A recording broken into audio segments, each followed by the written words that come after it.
YouTube, what's going on? It's Juan Gotti here with another video, and in today's video we're here to talk about Greg Olsen. Should the Redskins sign him? Should they stay away from him? What should the Washington Redskins do? He is set to meet with other teams, but I'm here to talk about my team and should we sign him? What would be the smart thing to do for the Washington Redskins going forward? So let's get straight into today's video. But before we do, you already know what I'm about to say. Make sure you leave a like on this video, subscribe if you're new, and turn on post notifications so you get notified when I upload anything about the NFL or the Washington Redskins. Let's get straight into it.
So when the news first broke that the Panthers were parting ways with Greg Olsen, as to no surprise, the Washington Redskins was the first landing spot that popped up in everybody's mind.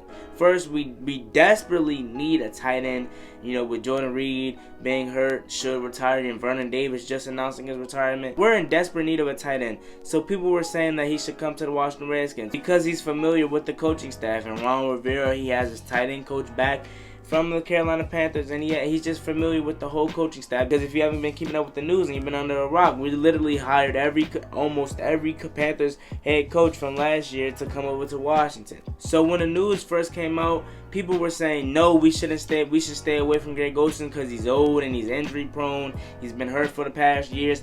But I personally feel as if we should go after Greg Olsen. Why? Because first of all, we need a tight end desperately, and then he could mentor the young guy that we bring in. Or even if we do go out in free agency, the free agency market is filled with a bunch of young tight ends. So why not bring in whoever we bring from the draft or free agency, bring them in, and then have a great vet as in Greg Olsen that can mentor him and show him the way and show him how to be a successful tight end in this league. That young tight end could take over, use what he learned from Greg Olsen, and be a monster in this league. No, I don't think Greg Olsen will hurt us. Maybe if the Redskins do what they did in the past, is overpay old players, Albert Haynesworth, Josh Norman, list goes on.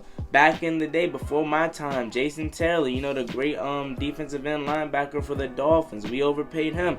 So the Redskins is known to overpay great people, great players from when they were in their prime, and now that they're old, they like to come here because they retirement check, because we're known to overpay for people that's out of their prime. You know what I mean? If that make any sense. We bring Greg Olsen in on like I want to say $1 million deal at the least, a veteran minimum, or at the most, a $3 million to a $4 million deal. Something cheap that's not really gonna break our pockets.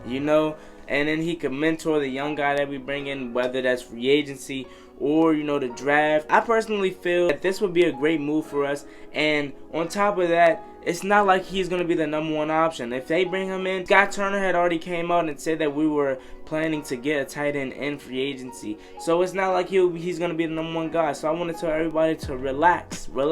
And then on top of that, he's still meeting with the Bills, the Seahawks, the Bears. He's still interviewing with a lot of teams. So it's not a guarantee that we, get Greg Olsen. That goes for the people that doesn't want him and feel as if that it would be a bad move that we get him.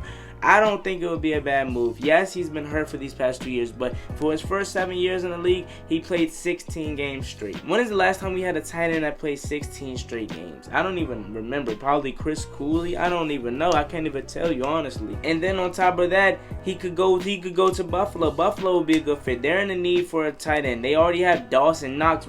He was a phenomenal tight end for them. And then they add, Greg Olsen. He can be a mentor for Dawson Knox.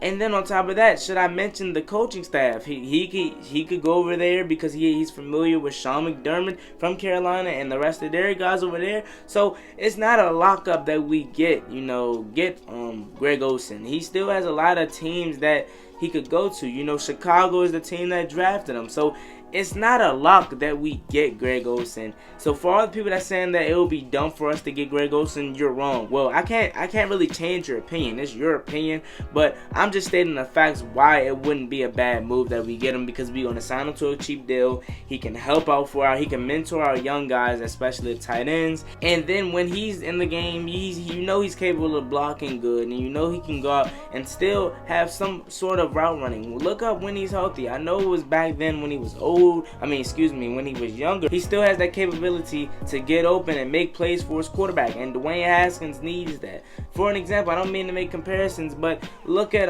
what's his name? I forgot his name for the Saints. Is it Benjamin Watson? I don't know if it's Benjamin Watson. I could be wrong, but the tight end for the Saints, he's old, but he's balling out. I know you can say, well, Drew Brees is his quarterback, but you see my point here. It doesn't matter. I'm not going to say it doesn't matter about their age, but you never know. It's all about the right system, and who knows? Greg Olsen could come here because he's familiar with the coaching staff and he's familiar with this Air Coryell offense and kind of system, so he can come here and ball out, man. So it's all about the system. So for the people that were saying that we should not get him, it wouldn't hurt, guys. I want you guys to calm down. It wouldn't hurt for the guys that's on the train that we shouldn't get them, because we're still going to get a top-notch tight end in free agency, or we're going to get a good tight end in the draft that will soon be a stud in like 3 or 4 years, well, 2 or 3 years from now, like Bryson Perkins, like Thaddeus Moss, So we still have a lot to play with. Quite frankly, guys, if I'm being honest, this is the last thing on my mind regarding the Redskins. The biggest issue that I'm worried about is the Trent Williams. Is he going to come back? Is he not? What is the money looking like? Are we going to overpay? That's the biggest thing that's on my mind right now. So let me know what you guys think down below. I just want to make this quick video and give you my opinion on Greg Olsen. We should go out and get him. He would be a perfect fit for us because he knows the coaching staff and he can help Dwayne Haskins and help them mentor the young guys on this squad. Not just tight ends, the whole team, but specifically tight ends. He can mentor Hale Hitches, Jeremy Sprinkle, the young guy that we bring in, whether that's free agency or the draft. He can be a great mentor, and then he can also go out and make plays when he needs to, when his number is called upon. So this would be a good move for us. Let me know what you guys think down below about this. Should we get Greg Olsen? Should we not? What do you think would be the perfect fit for the Washington Redskins? As always, it's been your boy Juan Gotti. Like, comment, subscribe, turn on post notifications so you get notified when I upload anything about the Redskins or the NFL. And I'm out. Peace. Let me know what you think we should do with Greg Olsen. Hail to the Redskins. Hail victory. Peace.